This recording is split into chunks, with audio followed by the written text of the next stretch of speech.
আসসালামু আলাইকুম। বিবিসি আন্তর্জাতিক লাইভে আপনাকে স্বাগত। শুরুতেই সংবাদ শিরোনাম, পর বিস্তারিত।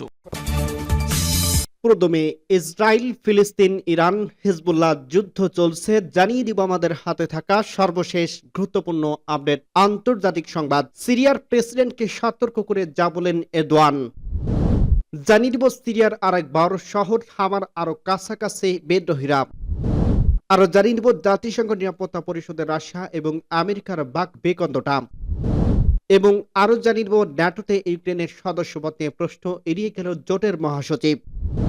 সর্বশেষ জানিয়ে দিব ইউক্রেন যুদ্ধের সমাপ্তির পটভূমি এখনো তৈরি হয়নি বলছে রাশিয়া। শুনছিলেন সংবাদ শিরোনাম, এরপর বিস্তারিত। তার আগে অনুরোধ থাকবে, ভিডিওটি যদি ভালো লেগে থাকে ভিডিওটিতে একটি লাইক এবং কমেন্ট করে জানিয়ে দিন ভিডিও সম্পর্কে আপনার মূল্যবান মতামত, এবং আরো কমেন্ট করে জানিয়ে দিন ভিডিওটি আপনি কোথা থেকে দেখছেন এবং শুনছেন। সিরিয়ার প্রেসিডেন্টকে সতর্ক করে যা বলল এরদোয়ান। তুরস্কের প্রেসিডেন্ট রিসেপ তাইপ এরদোয়ান বলছেন, সিরিয়ার প্রেসিডেন্ট আসাদ সরকারকে প্রকৃত রাজনৈতিক প্রতিক্রিয়ার অংশ নিতে হবে যাতে সিরিয়ার পরিস্থিতি আরো অবনতি ঘটে।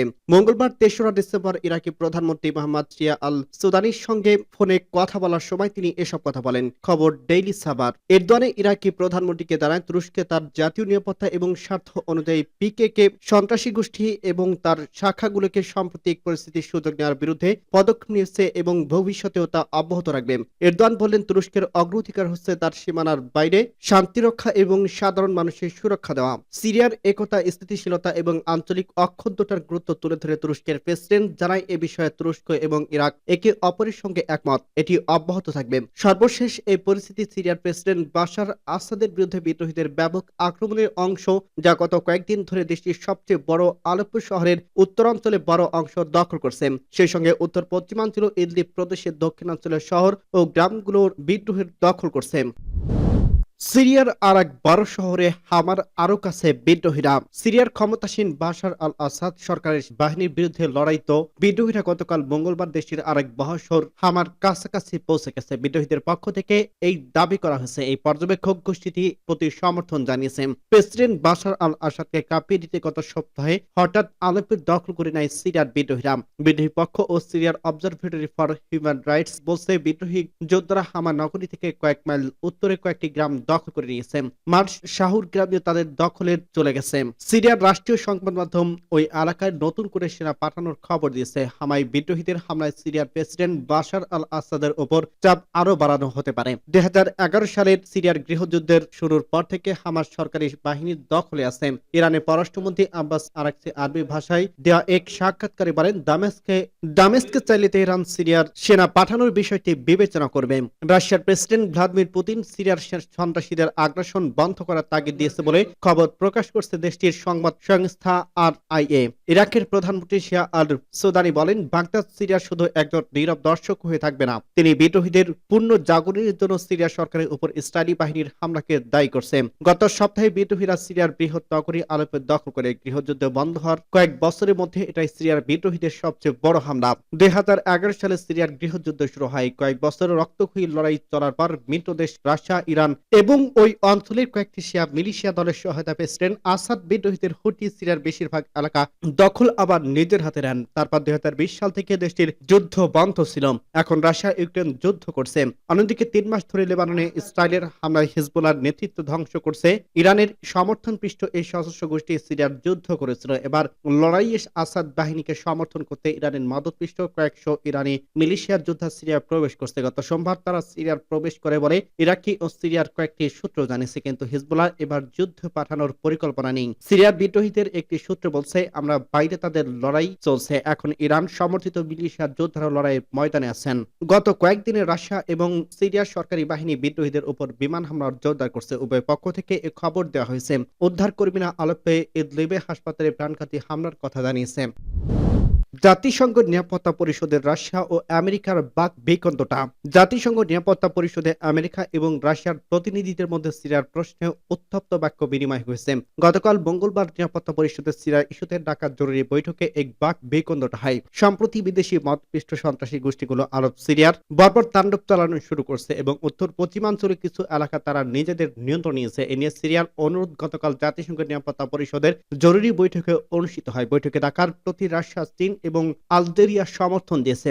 বৈঠকে কয়েকটি স্থানীয় ও অস্থায়ী সদস্য এবং সিরিয়া এবং ইরানের প্রতিনিধিরা বক্তব্য রাখেন। বৈঠকে শুরুতেই সিরিয়ার বিষয়ক জাতিসংঘের বিশেষ প্রতিনিধি গেইট অটো পেডারসন বলেন, সন্ত্রাসীদের তৎপরতায় সিরিয়ার সার্বভৌমত্বের ঝুঁকির মধ্যে ফেলছে। তিনি জাতিসংঘের ২২৫৪ নম্বর প্রস্তাবে অনুসরণের দ্রুত আলোচনার মাধ্যমে সিরিয়ার রক্তপাত বন্ধের আহ্বান জানান। বৈঠকে রাশিয়ার রাষ্ট্রদূত ভ্যালেসি লেবেনজিয়া সিরিয়ার সন্ত্রাসীদের পুনর্গঠন এবং মদদ দেওয়ার জন্য সরাসরি আমেরিকা এবং তার মিত্রদের দায়ী করেন। বৈঠকে চীনা রাষ্ট্রদূত পশ্চিমা দেশগুলোর অবস্থানের সমালোচনা করেন। তিনি বলেন, সন্ত্রাসীদের হামলার কারণে সিরিয়ার স্থিতিশীলতা মারাত্মকভাবে ক্ষতিগ্রস্ত হয়েছে। বৈঠকের সভাপতি এবং মার্কিন রাষ্ট্রদূত রবার্ট উড সিরিয়া পরিস্থিতির জন্য আগের মতোই রাশিয়া, ইরান এবং লেবাননে হিজবুল্লাহর প্রতিরোধ আন্দোলনকে দায়ী করছে। একইভাবে ব্রিটিশ রাষ্ট্রদূত সিরিয়া সংকটের জন্য রাশিয়া ও ইরানকে অভিযুক্ত করেন। নিরাপত্তা পরিষদে এই বৈঠকে আরব দেশগুলো সিরিয়ার জাতীয় সার্বভৌমত্ব এবং ভৌগোলিক অখণ্ডতার প্রতি সমর্থন দেখানোর জন্য আহ্বান জানান। সূত্র পার্টস টুডে। ন্যাটোতে ইউক্রেনের সদস্যপদ নিয়ে নতুন প্রশ্ন এড়িয়ে গেল জোটের মহাসচিব। সামরিক জোট ন্যাটোতে ইউক্রেনের সম্ভাব্য সদস্যপদ নিয়ে প্রশ্ন এড়িয়ে গেলেন জোটের মহাসচিব মার্ক রুট। স্থানীয় সময় মঙ্গলবার ৩রা নভেম্বর ইউক্রেনের সদস্যপদ নিয়ে প্রশ্ন করা হলে তিনি বলেন, এখন অগ্রাধিকার হওয়া উচিত রাশিয়ার সঙ্গে ভবিষ্যতে যে কোনো শান্তি আলোচনায় আরও অস্ত্র পাঠিয়ে দেশটির হাতকে শক্তিশালী করা। তবে ইউক্রেনের প্রেসিডেন্ট ভ্লাদিমির জেলেনস্কি যে কোনো মূল্যে ন্যাটোর সদস্য হতে যাচ্ছেন। তিনি বলছেন, কিয়েভের নিয়ন্ত্রণাধীন অঞ্চলগুলোতে জোটের সদস্যপদ সম্প্রসারণে ইউক্রেনের ৩ বছরের যুদ্ধের উত্তপ্ত পর্যায়ে অবসান ঘটাতে পারে। ন্যাটোর মহাসচিব বলেন, ফ্রন্ট পূর্ব দিকে এগোচ্ছে না, এটি ধীরে ধীরে পশ্চিম দিকে অগ্রসর হচ্ছে।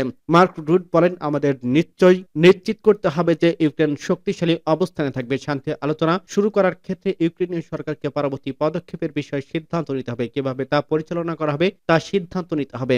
জুলাইয়ে ওয়াশিংটনে অনুষ্ঠিত সম্মেলনে ন্যাটোর ৩২টি সদস্য দেশের নেতারা জোর দিয়ে বলেন, ইউক্রেনের সদস্যপদ পাওয়ার পথ সুগম রয়েছে। কিন্তু যুক্তরাষ্ট্রের নেতৃত্বে কেউ কেউ যুদ্ধ চলাকালীন এবং দেশের সীমানা স্পষ্টভাবে চিহ্নিত হওয়ার আগেই ইউক্রেনকে জোট নেওয়ার বিষয়ে পিছু পা হয়েছে।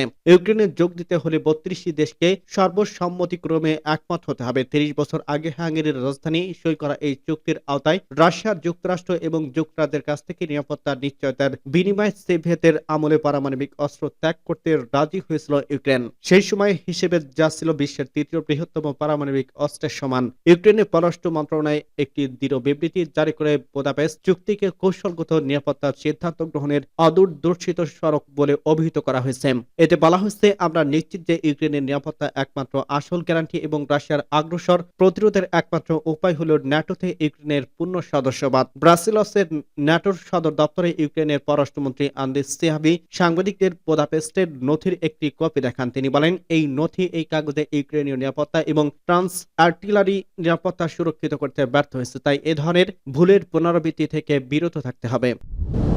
ইউক্রেন যুদ্ধ সমাপ্তির পটভূমি এখনো তৈরি হয়নি, জানিয়েছে রাশিয়া। কিভাবে ইউক্রেন যুদ্ধের ইতি টানা যায় সে বিষয়ে আলোচনার কোনো পটভূমি তৈরি হয়নি বলে জানিয়েছে রাশিয়া। মার্কিন প্রেসিডেন্ট নির্বাচনে ডোনাল্ড ট্রাম্প জয়ী হওয়ার পর ইউক্রেন যুদ্ধ বন্ধ হওয়ার তোড়জোড়ের মধ্যে ক্রেমলিনের মুখপাত্র দিমিত্রি পেসকভ বুধবার একথা জানিয়েছেন খবর আল আরাবিয়ার। তিনি বলেন, অনেক দেশ তাদের আন্তরিক নিরাপত্তা দিতে প্রস্তুতির ঘোষণা দিচ্ছে। আমরা এসব দেশের জন্য কৃতজ্ঞ, যার মধ্যে কাতারও রয়েছে। কাতার যুদ্ধের শুরু থেকে রাশিয়া থেকে ইউক্রেনীয় শিশুদের ফিরিয়ে আনার বিষয়টি মধ্যস্থতা করছে। রাশিয়া ২০২২ সালে ফেব্রুয়ারি পূর্ণ আক্রমণ শুরুর পর থেকে এই যুদ্ধে কয়েক হাজার মানুষ প্রাণ হারিয়েছে। রাশিয়ার পার্লামেন্টের উচ্চকক্ষ ফেডারেশন কাউন্সিলের স্পিকার ভ্যালিন্টিনা মাতভিয়েস্কো সোমবার বলেন, ২০২৫ সালে ইউক্রেনের সঙ্গে শান্তি আলোচনার চেষ্টা করা হতে পারে। রয়টার্সের প্রতিবেদনে বলা হয়েছে, রুশ প্রেসিডেন্ট ভ্লাদিমির পুতিন ট্রাম্পের সঙ্গে ইউক্রেন যুদ্ধবিরতি আলোচনা করার প্রস্তুত এবং তিনি যুদ্ধবিরতি